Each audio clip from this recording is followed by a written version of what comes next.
Hey friends, welcome to school ways. इस video में हम बात करेंगे the fundamental unit of life cell series के पार्ट 7 के बारे में, जिसमें हम बात करेंगे एंडोप्लाज्मिक रेटिकुलम के बारे में।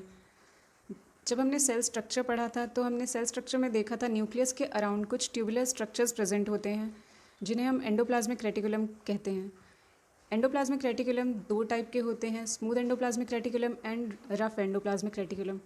आज इस वीडियो में हम इन दोनों के बारे में जानेंगे। So let's start the video. If we talk about endoplasmic reticulum, it is a large network of membrane-bound sheets and tubes. इस डायग्राम में आप देख सकते हैं न्यूक्लियर एनवेलप से जस्ट जो ट्यूबुलर स्ट्रक्चर हमें दिखाई दे रहा है, ये पूरा स्ट्रक्चर ये एंडोप्लाज्मिक रेटिकुलम है। जो आगे का पोर्शन आप देख रहे हैं वो एंडोप्लाज्मिक रेटिकुलम है, जो कि जिस पे डॉटेड स्ट्रक्चर दिखाई दे रहे हैं रेड कलर के, और ये जो ट्यूबुलर फॉर्म में स्ट्रक्चर आपको दिख रहा है ये स्मूथ एंडोप्लाज्मिक रेटिकुलम है। जो रफ एंडोप्लाज्मिक रेटिकुलम आपको दिखाई दे रहा है, इस पे जो ये रेड कलर के डॉट्स आपको दिखाई दे रहे हैं छोटे छोटे, ये राइबोसोम्स हैं, जिन्हें कि प्रोटीन साइट्स भी कहा जाता है, जिनमें प्रोटीन की सिंथेसिस होती है। एंडोप्लाज्मिक रेटिकुलम एक नेटवर्क सिस्टम फॉर्म करता है सेल में, जिससे कि सेल को स्ट्रक्चर मेंटेन करने में हेल्प मिलती है। एक और ऐसी चीज़ के बारे में हम ऑलरेडी पढ़ चुके हैं अपने प्रीवियस वीडियो में, जो कि सेल को स्ट्रक्चर मेंटेन करने में हेल्प करता है। अगर आपको इसका आंसर आता है तो आप कमेंट सेक्शन में इसका आंसर कर सकते हैं। एंडोप्लाज्मिक रेटिकुलम और प्लाज्मा मेम्ब्रेन का स्ट्रक्चर जो है वो सिमिलर होता है। जैसे कि हमने प्लाज्मा मेम्ब्रेन जब पढ़ा था तो उसमें पढ़ा था कि प्लाज्मा मेम्ब्रेन जो है वो डबल लेयर्ड होती है, सेलेक्टिवली परमिएबल होती है। उसी तरह एंडोप्लाज्मिक रेटिकुलम की भी जो आउटर मेम्ब्रेन होती है वो सिलेक्टिवली परमिएबल होती है और डबल लेयर्ड होती है। हम प्रोकैरियोट्स और यूकैरियोट्स में भी ये चीज़ देख चुके हैं कि यूकैरियोट्स में जो ऑर्गेनल्स होते हैं वो मेम्ब्रेन बाउंडेड होते हैं। तो एंडोप्लाज्मिक रेटिकुलम जो है वो भी मेम्ब्रेन बाउंड स्ट्रक्चर है। अगर हम बात करें फंक्शन की, तो एंडोप्लाज्मिक रेटिकुलम एक चैनल का काम करता है मटेरियल्स के ट्रांसपोर्ट के लिए। किसी भी मटेरियल का ट्रांसपोर्ट न्यूक्लियस से साइटोप्लाज्म में या साइटोप्लाज्म से न्यूक्लियस में होना है तो वो एंडोप्लाज्मिक रेटिकुलम के थ्रू ही होता है।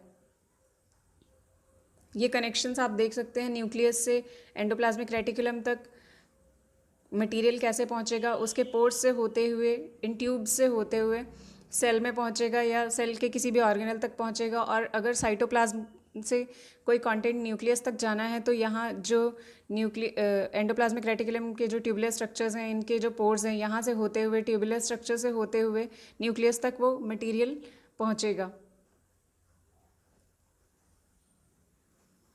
बात करें सेकेंड फंक्शन की, तो साइटोप्लाज्म के लिए एक फ्रेमवर्क का काम करता है। जैसा कि आप स्ट्रक्चर में भी पढ़ चुके हैं कि एंडोप्लाज्मिक रेटिकुलम जो है वो एक फ्रेमवर्क प्रोवाइड कराता है सेल को स्ट्रक्चर मेंटेन करने के लिए। और एंडोप्लाज्मिक रेटिकुलम सरफेस भी प्रोवाइड करता है कुछ बायोकेमिकल एक्टिविटीज़ को परफॉर्म करने के लिए, एक सरफेस प्रोवाइड कराता है एंडोप्लाज्मिक रेटिकुलम। एंडोप्लाज्मिक रेटिकुलम दो टाइप के होते हैं, smooth endoplasmic reticulum and rough endoplasmic reticulum, जिन पे आपको ये डॉट्स दिखाई दे रहे हैं। शीट्स की फॉर्म में जो है वो रफ एंडोप्लाज्मिक रेटिकुलम है, जो ट्यूब्स की फॉर्म में दिखाई दे रहे हैं वो स्मूथ एंडोप्लाज्मिक रेटिकुलम है। अब हम जानेंगे स्मूथ एंडोप्लाज्मिक रेटिकुलम के बारे में। जैसे कि इसके नाम से पता चल रहा है कि ये स्मूथ है स्ट्रक्चर में, तो इस पे राइबोसोम्स प्रेजेंट नहीं होते, इसलिए ये स्ट्रक्चर में स्मूथ होता है। This orange portion, orange colour का ये जो पोर्शन आप देख रहे हैं, ये स्मूथ एंडोप्लाज्मिक रेटिकुलम है। स्मूथ एंडोप्लाज्मिक रेटिकुलम हेल्प करता है फैट और लिपिड मॉलिक्यूल्स के फॉर्मेशन में। इनका मैन्युफैक्चर जो है वो स्मूथ एंडोप्लाज्मिक रेटिकुलम की हेल्प से होता है। और ये हम जानते हैं कि प्रोटीन्स और लिपिड्स जो है हेल्प करते हैं सेल मेम्ब्रेन के फॉर्मेशन में, जिसे हम मेम्ब्रेन बायोजेनेसिस कहते हैं। हम ऑलरेडी पढ़ चुके हैं कि जो प्लाज्मा मेम्ब्रेन होती है उसमें वो लिपिड्स और प्रोटीन्स की हेल्प से बनी होती है। तो स्मूथ एंडोप्लाज्मिक रेटिकुलम हेल्प करता है मेम्ब्रेन बायोजेनेसिस में। बहुत से पॉइजन्स और ड्रग्स को डिटॉक्सिफाई करने का काम स्मूथ एंडोप्लाज्मिक रेटिकुलम का है। तो स्मूथ एंडोप्लाज्मिक स्ट्रक्चर में स्मूथ होती है, इसका काम है लिपिड और फैट मैन्युफैक्चर करना, सेल मेम्ब्रेन की फॉर्मेशन में हेल्प करना, और डिटॉक्सिफाई करना पॉइजन्स और ड्रग्स को। अब हम जानेंगे रफ एंडोप्लाज्मिक रेटिकुलम के बारे में। तो रफ एंडोप्लाज्मिक रेटिकुलम की अगर बात करें तो रफ एंडोप्लाज्मिक रेटिकुलम ऑब्वियसली इस पे राइबोसोम्स प्रेजेंट होते हैं, इस वजह से इसका स्ट्रक्चर जो है वो ये रफ होता है स्ट्रक्चर में। This zone which I am highlighting is a rough endoplasmic reticulum. You can see ribosomes here present as small dots on rough endoplasmic reticulum.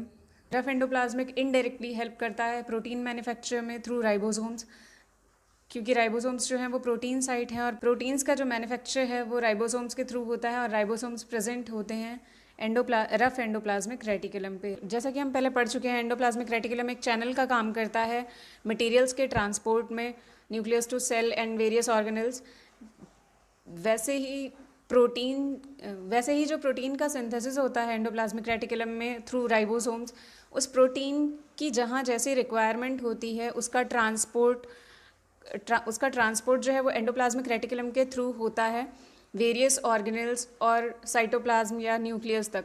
तो रफ एंडोप्लाज्मिक रेटिकुलम जो है वो ट्यूबुलर शीट्स की form में होती है, rough होती है और इस पे राइबोसोम्स प्रेजेंट होते हैं जो कि प्रोटीन मैन्युफैक्चर का काम करते हैं। एंडोप्लाज्मिक रेटिकुलम जो है वो मटेरियल के ट्रांसपोर्ट के लिए रिस्पॉन्सिबल है। जैसी जहाँ पे प्रोटीन की रिक्वायरमेंट होती है उसके अकॉर्डिंग प्रोटीन का ट्रांसपोर्ट जो है वो होता है रफ एंडोप्लाज्मिक रेटिकुलम के थ्रू।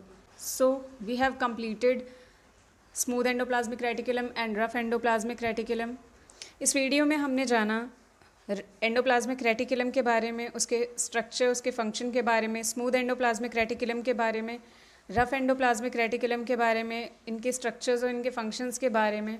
नेक्स्ट वीडियो में हम बात करेंगे एक और इम्पॉर्टेंट ऑर्गेनल के बारे में।